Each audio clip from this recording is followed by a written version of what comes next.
Hello and welcome into this edition of the Golf Channel podcast with Rex and Lav. Well, that was an unexpectedly wild week in the world of golf. Anthony Kim resurfaces, Nick Dunlap turns pro, and a Frenchman wins on tour in what continues to be, Rex, the year of the long shot. You are back from Connecticut and all packed up for Pebble Beach. First of all, how's it going? Glad to be back. It was really, really cold and uncomfortable. Got snowed on a little bit that last morning, Friday morning, when I woke up early. It's a lovely place, I'm sure. I've been told it's a lovely place. We're talking about Connecticut. I've never been there when it's not freezing cold and snow on the ground. So I forced myself to get out of the hotel on Thursday afternoon and just sort of walk around. I was actually staying in Greenwich. I need to see this place. Which is beautiful. Greenwich, Connecticut, one of the best places to live in the country. Let's be very clear. Yes. I mean, I've been told a lot. It was just cold and it was miserable. I think I sent you some snappy chats. It was foggy and gross. And you're like, man, this is what we're doing, right? So we're just gonna sit around and pretend like the sun doesn't exist for 6 months. Is that what we do here? But it was fun to do the show. I did want to say, and you'll back this up, we work with a lot of really, really talented folks at the Golf Channel. A lot of folks I love being on TV with: Todd Lewis, Steve Sands, you. I will say this: no one is better to be on TV with than Damon Hack. He is the easiest person to ever do a TV show with, especially a 4-hour TV show, which is what we did Wednesday, which was a marathon session. But he makes it easy, and it was a lot of fun. Not even a professional TV person, Damon Hack. He cut his teeth just as you and I have cut our teeth, newspapers, magazines, and now I'm with you. Absolutely one of my favorite coworkers here at Golf Channel. Didn't have enough great things to say. Hopefully you did not do, Rex, all of your sightseeing in Connecticut, since you will be back in just a couple weeks' time. Genesis Invitational Week, where I'll be on site at Riviera. Hopefully you've left at least something to do over the next couple of weeks. Real quick, guys, this is the first week that we'll be doing the Wednesday podcast as well, in addition to this Sunday record. Over the next couple of days, we could have some updates on both the PGA Tour's deal with the Strategic Sports Group, as well as finally the final live roster for 2024, as our season does kick off this week at Mayakoba. Speaking of which, somehow, speaking of live, Anthony Kim. Anthony Kim has not played since 2012. He's actually barely been seen since 2012. And yet, as golf.com first reported, and then was backed up by our buddy Bulldog Mark Schleybaugh of ESPN, Anthony Kim is at least in discussions with both the PGA Tour and LIV about making a professional comeback. Rex, what are your initial impressions of that report? The least interesting thing to me is where he lands. I know that was the headline, and I know good for golf.com and good for Bulldog for getting it. And the headline is, I don't know, AK is floating with LIV Golf, whatever the case may be. That's the least interesting part of the story in my mind. Wherever it is he lands, he lands. We've done this, we've been there. That's not anything that really is compelling to me. The compelling part is my son texted me on Thursday afternoon, my junior in college, texted me asking, who is Anthony Kim and why is he trending? Keep in mind, Anthony Kim last played a tour event 12 years ago. My son was 8 years old. Therefore, he has no idea who this urban legend is. That's the interesting part of the story. I couldn't come up with a comp in any sport. Forget about just golf. Give me a comp where someone at that level of the game that wasn't close to retirement, I'm not talking about Tom Brady coming back. That's a different animal. Give me someone who was in their prime, which AK was, granted injuries, but someone who was in their prime that walked away for 12 years, a dozen years. Nick Dunlap. He was in, I think I did this right, 3rd grade. Anthony Kim last played at PGA Tour event. The PGA Tour's newest member, Nick Dunlap, by the way. Second most important story of the week. Jordan Spieth was a freshman at Texas. I can keep going on and on and on. It has never happened before. Anthony Kim is this urban legend that, he's Kaiser Sose, kind of dating myself with that reference. I know, but all we've seen for the last dozen years are grainy pictures of him walking into a coffee shop in LA. It's like Bigfoot. Yeah. And now he's coming back. And look, I think both of us have talked to people. I've certainly talked to people inside Anthony's camp over the years. And the conversation always goes the same way. Yeah, he's hitting balls one day and he's excited and thinking about a comeback. And then the next day it's no, I'm good. I'm just going to keep doing what I'm doing, whatever that is. No one is 100% sure whatever it is he's been doing for the last 12 years. I find it fascinating that this would be unprecedented. I can't imagine how he pulls it off. Like, I don't know how you walk away from something that's that difficult, that requires that much talent and that much work and that much effort, and come back and land right where he hopes to land, where he left off 12 years ago. But man, what a story. What a story. It does seem like with each year that passes, like his accomplishments, his notoriety, like it seems to get exaggerated with time. Like we are talking about a 3-time PGA Tour winner. We are talking about a player who thumped Sergio Garcia in singles at the 2008 Ryder Cup. Like he blazed a very hot trail for the very short time that he was on the PGA Tour, which was just 4 seasons before he mysteriously walked away after some injuries. And so the interesting thing to me now is can he still compete? He's 38 years old. So, actually compared to his PGA Tour peers, like he's almost past his prime. The prime for PGA Tour players keeps getting younger and younger. You're probably in that 28 to 32 sweet spot if you're in your athletic prime, and he is well past that. And so, does he still have the goods to compete against the world's best? I'm probably skeptical, and the skeptic in me also wonders, why now? Why now at this point would he want to return to professional golf? In both of those reports, golf.com and ESPN, they outline how the sticking point is Anthony Kim's insurance policy, reportedly valued somewhere between $10 and $20 million. If he were to make a return to competitive golf, he would have to pay all or most of that back. And so in that sense, I know you're not interested in where Anthony Kim lands. In that sense, though, Live Golf does make a lot of sense for Anthony Kim. A, they can give him a lot of the money up front. B, he can play as much or as little as he wants as one of their wild card picks. And C, he's guaranteed, as long as he tees it up, he's guaranteed to make at least $200,000 per appearance, because that is last place money on Live Golf. And so that side of the equation makes a lot of sense. But if you're the PGA Tour, I mean, you desperately want AK back as well. They have lost a lot of personalities, Rex, over the past couple of years to Live Golf. Whether it's Bryson, whether it's Brooks, whether it's Phil, whether it's kind of the villain figure of Sergio Garcia or Patrick Reed, they all have, I would say, varying degrees of competitiveness at this point. But there's no discounting that people at least had opinions about those players, and they wanted to see them for better or for worse. And I would put AK in that same category as well. I would as well. If you go back 5, 6, 7 years ago, I'm sure we were having a similar conversation about AK at some point, just because, again, he was this wonderful urban legend that we kept waiting and watching and hoping he would come back. When we first started having these conversations, again, 6 years ago, when you talked about an insurance policy of $10 million or $20 million, whatever the case may be, a lot of gray area on that one. That was a lot of money back then. Now, the reality we live in, I mean, I don't know about you, when it comes to that level of the game, $10 million seems like kind of, is it really worth either not doing what you want to do? It seems, because now we're dealing with monopoly money. Now we're dealing with everything has a dollar figure attached to it and has a lot of zeros. And $10 million is a lot of money, but if you're an Anthony Kim, as we've seen with so many players, it's not that much. If Live Golf really wants them, then I'm sure they can make that right.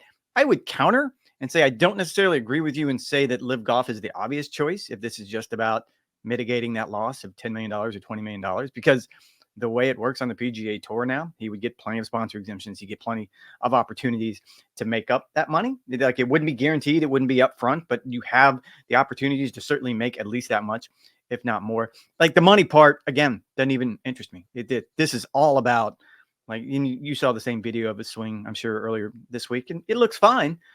But that was a dated video from 5 years ago. Our friend Ryan French of Monday Q Info, he backed up his reporting, said he was incorrect, and that was actually from 5 years ago at the Madison Club. So that was not a recent swing video, but by all indications, he is ramping up his training. And let's don't ignore it. You pointed out he's 38 years old. He also had a lot of injuries that made him walk away from the game 12 years ago. There was surgery. I believe it was a back surgery. There was tendonitis in his left elbow and his left wrist. Like, there were a lot of things that was sort of building up and compiling, and he probably wasn't taking care of himself like he needed to at that point in time. I just don't see how this happens But man, it's much watch TV. Like, I'm not turning away. I'm not blinking. I'm not missing any minute of it if it happens. I mean, it'd be a great story to cover as a 36-year-old who really enjoyed watching Anthony Kim when I was growing up and just getting into golf media. Like I started in 2010 and he was already off the tour by 2012. So I didn't even really cross paths in that respect. Like you want to cover Anthony Kim's comeback, but as a golf fan, I'm not sure you actually want him to come back. He has like this cult hero status. It's only been exaggerated over time. If he comes back and he plays poorly, like all of the childhood memories that we had from a decade or two ago, I feel like there's a potential for this story to just kind of peter out, and I don't think that's fun for any golf fan. Like I'm not sure we actually want him to come back. No, I get what you're saying, and I guess I can romanticize it enough to agree with you. I did cover AK. I actually wrote a feature on him his rookie year, and I remember sitting on a hill overlooking the La Quinta course, and we sat down and did like a 30-minute interview, just kind of talking. And he came about the game in a very unique way. I mean, his issues with his dad, who was very demanding and very tough on him when he was a junior and in college, are pretty well documented. So I don't know, like after the fact, after I did that story, after he has the career he has, after he walks away and disappears, it became easier for me to wrap my mind around. Most of the players that you and I interview, most of the stories that we tell are stories about passion. Like guys just love this game. Like if you don't like the game, you're probably not going to last very long in it. Like you just thoroughly enjoy doing this. You thoroughly enjoy competing. I always question from the moment I wrote that story, his rookie year, how much he actually loved the game. Like this is what was expected of him. He liked the fame, he liked the attention that was associated with it. But is he a Scotty Scheffler who plays every single day, or Justin Thomas who has lived and breathed and slept golf for all of his 30 years on Earth? Probably not. Different cats. And that's tough when you're 38 years old. Like I think you and I both know enough players who, once they get to 38, if they don't have that passion still, you're not going to be able to compete. Like you have to love not just going to the golf course and grinding away, but going to the gym, going to therapy, doing all the little things at 38 years old you have to do, because the 18-year-olds you're now competing against are going to whip you if you don't do that. Again, that's why I'm not sure we want him to come back. If he comes back and falls flat on his face, it's just kind of a sad ending to what has otherwise been a mysterious cult figure in the game. I don't think anything is imminent on that front, but we could certainly see something maybe over the next couple months. How about Rex, a player who will be on the PGA Tour this week, is a full-fledged card-carrying member. That, of course, is Nick Dunlap. You and I went deep on his decision last week on the podcast. I was one who, even though I knew deep down he would be ridiculous to turn down the opportunities, both financial and playing, over the next couple of months. Selfishly, I kind of wanted to see him return to college golf just because I thought that could potentially set him up longer term. Didn't happen that way. He said it was the easiest, hardest decision he has ever had to make. Easy because he now is into the signature events, that lucrative series, the second of which is this week at Pebble Beach for the remainder of the season, and he's exempt on tour through 2026. The hard part, saying goodbye to his coaches, saying goodbye to his teammates at the halfway point of the season. But now, Rex, that Nick Dunlap is on tour, that he is going to have a full playing slate for the remainder of 2024, what do you think he can actually do now for the rest of this PGA Tour season? I want to peel back the curtain a little bit here, because apparently your lovely wife, Amy, doesn't understand the construct here. The construct between the two of us is we have fun. And we like to needle each other, and whether if that's on this podcast or we're lucky enough to do it on air, or last week I did take a couple pot shots, and apparently your wife did not like. She didn't like me making fun of you that you had a golf cart? Was that it that she didn't like? No, she said that you trashed our Georgia logoed golf cart, and she also took great offense that you called it a 4-seater, when it is fact it's a 6-seater. Is a 6-seater and is great for the community.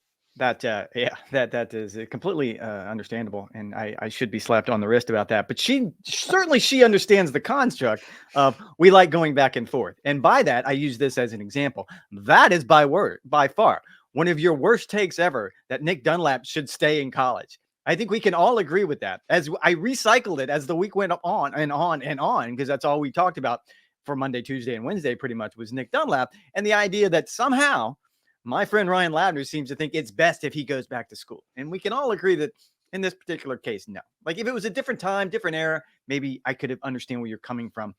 Not right now, not by any stretch of the imagination. I wrote a column. I wrote a column on I golfchannel.com. didn't see that. Kind of going into his decision and why it was so difficult, and that you could understand why he was so emotional. You could understand why he was teary-eyed during that press conference, because it was it's a bad take.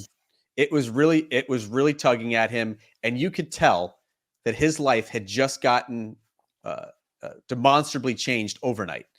And I saw a great example on Twitter where if you're a pre-med student, right, and you saw someone suffer a heart attack on the street, and you had to help resuscitate them, you had to get them into the EMT, and you eventually saved their life. And someone saw that. If a doctor saw that and said, "You know what?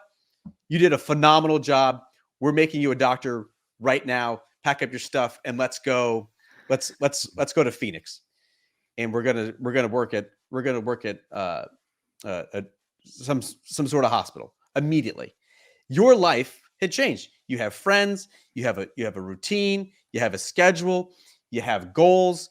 You have if you're a college student, you've got formals coming up. Like there is everything that you want to do, and nothing in your mind said, "I'm about to turn pro and have my life demonstrably change." It's going to change overnight. Quite frankly, you're just not ready for that to happen. Now, I did like the fact that Nick Dunlap pulled out of the Farmers so he could make this decision. But look, he's jumping headlong into his career right now. I do think that there will be an adjustment period, just his life getting turned upside down. He's not going to be used to playing this much because the college schedule just doesn't allow for that. Of course, as essentially a rookie on the PGA Tour, these are all courses that he's seeing for the first time. But I do think that this is kind of a different example, Rex, and why I'm kind of bullish on Nick Dunlap for the rest of the season, not just because he just won on the PGA Tour, but the fact that when you look at the kids who are going to be turning pro after the NCAA championship in late May, early June, whether it's Michael Bjornsson, whether it's Gordon Sargent, those guys, the clock is already starting on them, where they have to take advantage immediately of the limited opportunities that they're going to have, either through sponsor exemptions, PGA Tour use status, whatever the case may be. That's not the case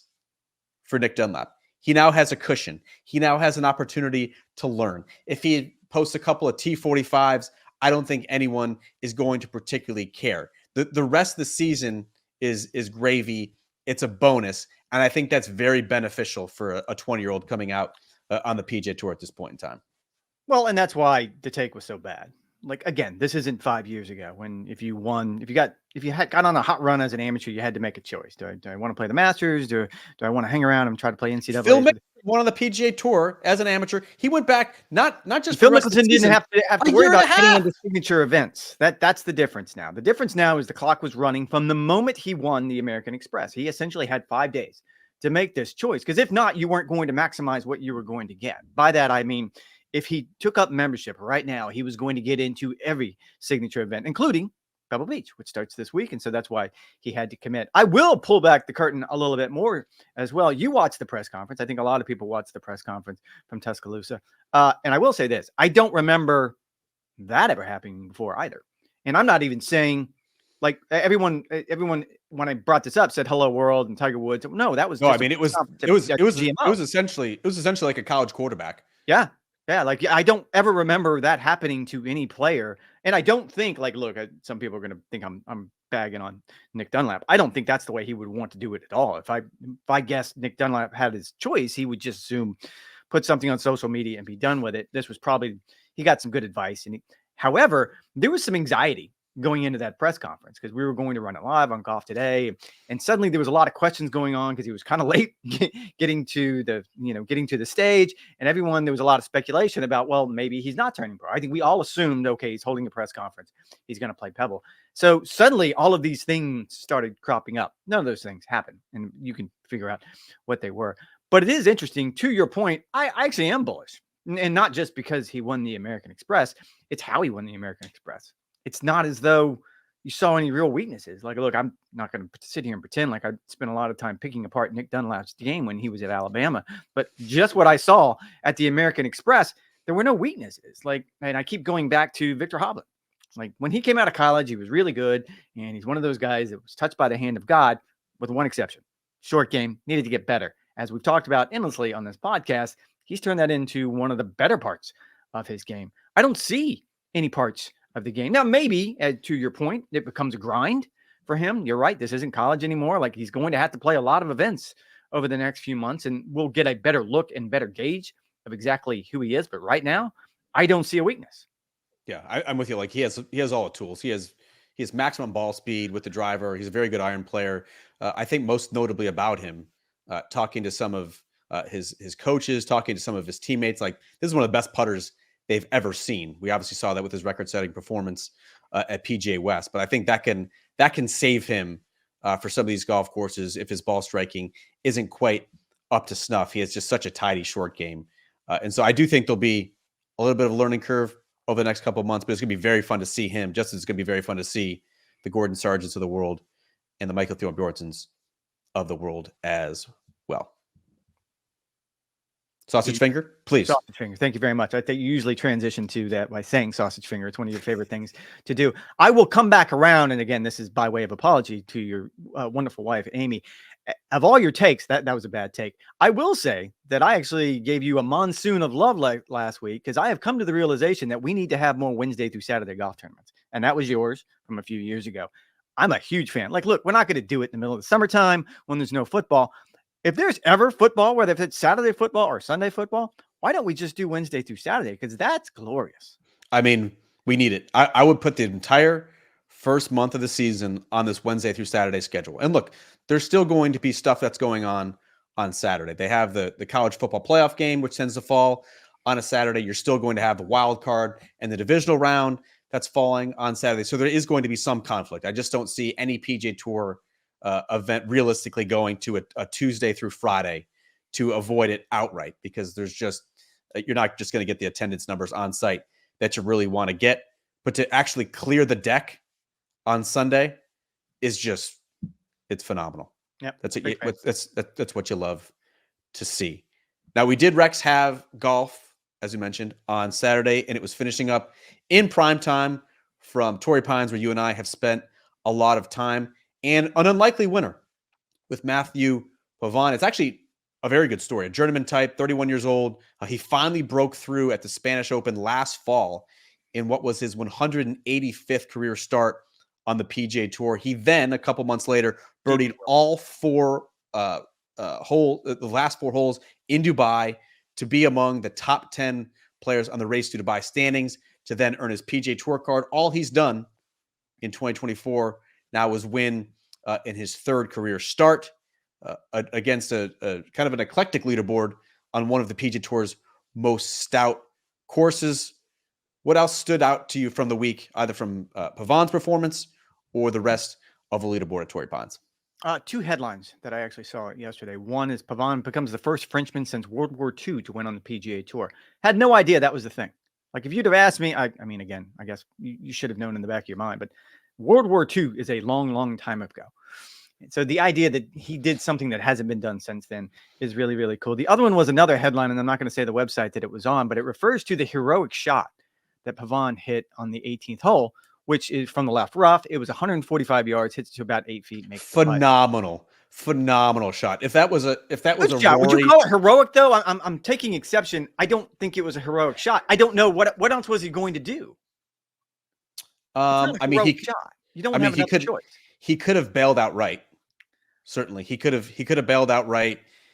Although, I mean, if he makes bogey, knowing that Hogard was on the green and was most likely to two putt, he's going to lose by one. I just love the fact that he took it on. He hit it in the exact spot that you need to, that was going to feed towards the hole. He carried the water, and he pulled it off. I mean, that was I don't know about heroic. That was a phenomenal golf shot under the circumstances. A guy who was in his very first attempt trying to chase down a PGA Tour title. The rough was insanely juicy, and to muscle it out of there in the absolute perfect spot, golf shot. One of the shots of the year.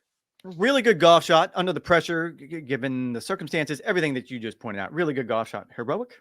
I don't know. I don't like that one. I'm gonna go ahead and say no. Who was the website? Who was the writer?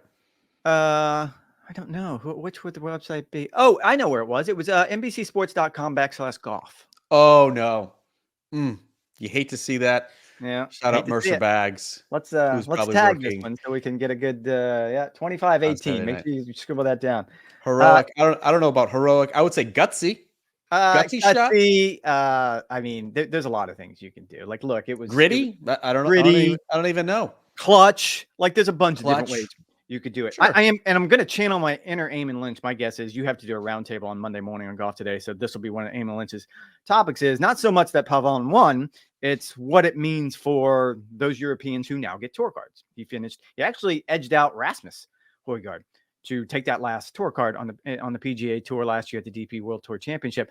I'm going to say this. Both sides of the Atlantic don't like this. The European Tour players essentially don't like it because they feel like it turned their circuit into an official feeder circuit for the PGA Tour. Can't really argue for that. On the American side, PGA Tour players don't like it because they're giving up 10 tour cards. That's really, really hard. So both of those guys don't like it. It's one of the rare times when you have equal amount of hatred from both sides of a situation. I would counter it and say that this week was, and not just because Pavon won, was a really good example of why they should have done this probably a long time ago. If you looked at that leaderboard, Jaeger, who is, look, he's kind of like that Sepp Straka thing. Like, he is European. He's a six-time winner on the Corn Ferry Tour. Yes, I get it. But you had Nicolai Højgaard. You had obviously Pavon. I mean, the leaderboard was just riddled with Europeans. Now, Thomas Dietrich, who was in the same category. I mean, it was amazing when you sit and you look at it. There's a lot of reasons. I understand why both sides don't like it. But if you need a really good example of why that kind of ends the conversation of why it's a good thing, there it is, right there. Torrey Pines, Saturday afternoon. And you get to see exactly why this is important, because those players, and Pavon's probably not the player that I would be talking about in this particular situation, but Højgaard certainly is. You don't want to create any sort of roadblocks for a player like that to run into that could trip him up early in his career. And I'll give the PGA Tour credit and the DP World Tour credit. I mean, this had to be buy-in from both sides.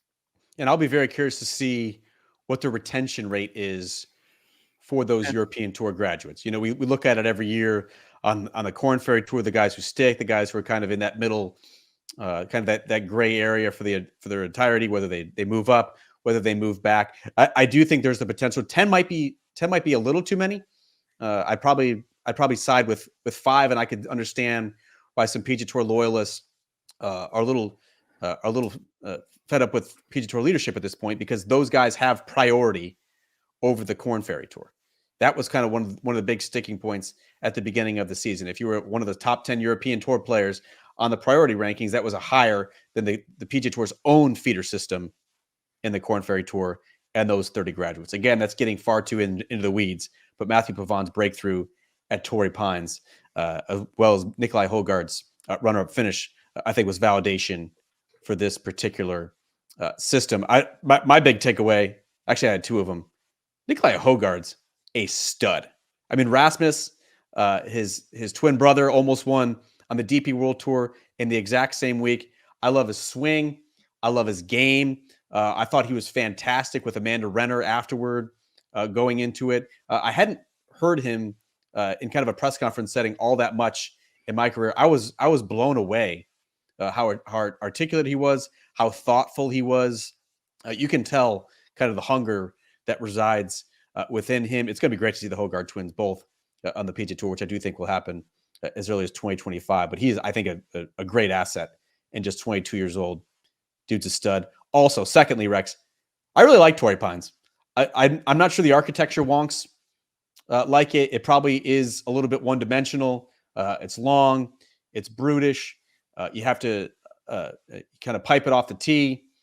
But I really think it'd be a shame if this tournament lost some of its luster. It no longer draws a top field, even if it falls off what could eventually be a PGA Tour / World Tour concept. I think it's one of the PGA Tour's best courses Obviously, the scenery is outstanding, but there's a punishment in it and a penalty for errant shots. That's what I think Torrey Pines does best. We've seen it in major championships. We've seen it every year on the PGA Tour schedule. I really like watching PGA Tour players play there, and it'd be a shame if somehow that's reduced over the next couple of years.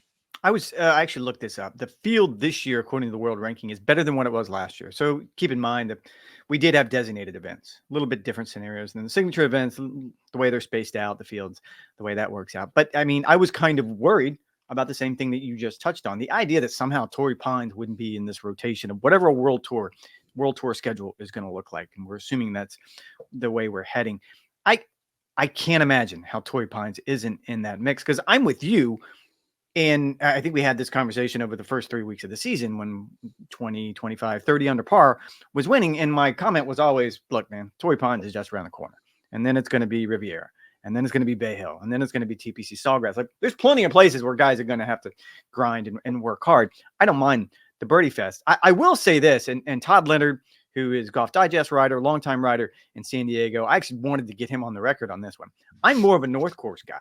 Like, I don't particularly like the South Course. I think I played it a few years ago. See, I would actually go the opposite. I wish the tournament was 72 holes on the South Course.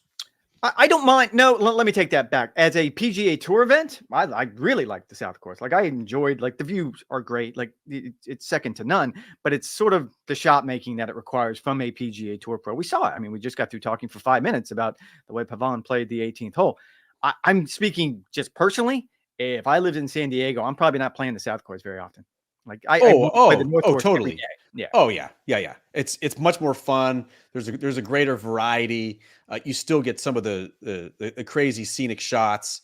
However, like, the South Course doesn't look particularly fun, especially in tournament conditions where the rough is that thick and the fairways are that pinched. Like, the 12th hole just looks abysmal. If you're missing the fairway at players at our level who cannot muster the swing speed to extricate balls from that thicker rough, you'd make 7, 8 or 9.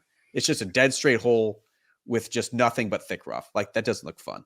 It doesn't. No. And we can sit here and go through the tour schedule. I find most of the courses I enjoy are not the ones that are the major championship test anyways, which is probably not a surprise given the state of my game. Rex, I do think when you get to this World Tour concept, like, they're going to have to really think through this. This is actually my favorite part of the PGA Tour schedule is right now. I know a lot of people like the Florida swing because it's getting you excited for the Masters. Obviously, people like the Travelers Championship and the Memorial and the Canadian Open. Like, I think that's a decent swing as well. You and I both love our fortnight in Scotland or England with the Scottish Open leading in to the Open Championship. The FedEx Cup playoffs are great, but I love this. I love the two events in Hawaii. PJ West is kind of nostalgic for me. My grandparents lived right down the street, and then you get into this stretch now with Torrey Pines, then Pebble, then Phoenix, then Riv. Like, this is the best part of the PGA Tour schedule, while over in Europe, they're going to want to stake their claim to Abu Dhabi and Dubai as well to begin the season. So I think that's something to figure out. I'm not sure if I'm in the minority and think this is the best stretch of the PGA Tour season, but I can't get enough golf over these next couple of weeks. I just wish it was completely separate from football as opposed to kind of dividing our attention. I'm with you. The interesting thing is, I mean, during my career as a journalist, not yours, but during my career as a journalist, the West Coast swing struggled. Like, they had to come up with a point system and a way to reward players for playing on the West Coast because everyone was starting to gravitate towards Florida getting ready for the Masters. I think it had a lot to do with the Tiger Woods effect, because Tiger sort of had a very clear schedule and he didn't deviate from that, and he had a lot of success. So I think players sort of started to follow his lead. It's gone completely the other way now. Like, I don't know.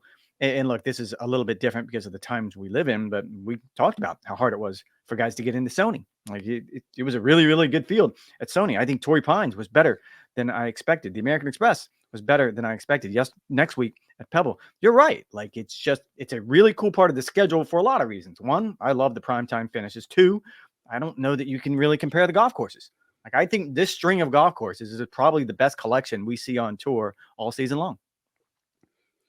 Rex, you were hitting the road on Monday morning. We're not going to get into the potential PGA Tour deal. We're not going to get into Live Golf. We're not even going to get into a Pebble preview because you and I will be tackling that in the Wednesday podcast. But before we get out of here, anything else on your mind for this edition? No, I'm a little surprised you're not outside today. We're taping this on Sunday because clearly the PGA Tour event ended on Saturday. It's a conference championship Sunday. It's a big day for both of us. You were firing up the grill. You were getting stuff ready. Is there a reason why we didn't do it live from the back porch? Yes, because that is where my two mongrels are currently devouring. Your beautiful children, you mean? Yep. Their Lunchables, yes, exactly. This is definitely like an intricate dance of trying to get the ribs that I'm smoking done today at a proper time while still doing our work obligations and firing off this podcast. And so before you and I hopped into the StreamYard record, I was rushing outside. I was throwing the charcoal down. I was gassing it up, getting that ready to go. I threw on 4 splits. Those hopefully are burning down to coals as we speak. And at that point, hopefully I've got the smoker running from 250 to 275, and we'll be able to start the rib process and pull those off around 4 or 5 o'clock, which should be midway through what hopefully is a great Chiefs Ravens game. What do you have, Rex? I'm doing ribs as well, and then they wanted burnt ends, so I'm going to do pork belly burnt ends again. So it's a little bit of a juggling act. So I'm with you. The timing of it's kind of tough. Don't scorch them. Don't scorch them. I know you had no. I figured that previously. part out. They actually have to almost under smoke them, is what I discovered, because then because you're gonna kind of after I smoke them or I flash fry them very, very quickly, and then you kind of put them in the oven and let them cook the rest of the way. Those do sound delicious. I look forward to your snappy chats, folks. It could be a busy few days in the world of golf. So in the meantime, in between our 2 podcast records, make sure you guys go to NBCSports.com/golf for all the latest news and updates from the world of golf. As previously mentioned, Rex and I will be back on Wednesday. He will be at Pebble. I will be in my home studio. We'll fire off another preview podcast as well as catch up to any updates that have been on the PGA Tour. But thank you guys for listening. Hope you have a great rest of the weekend. We'll talk to you in a couple of days.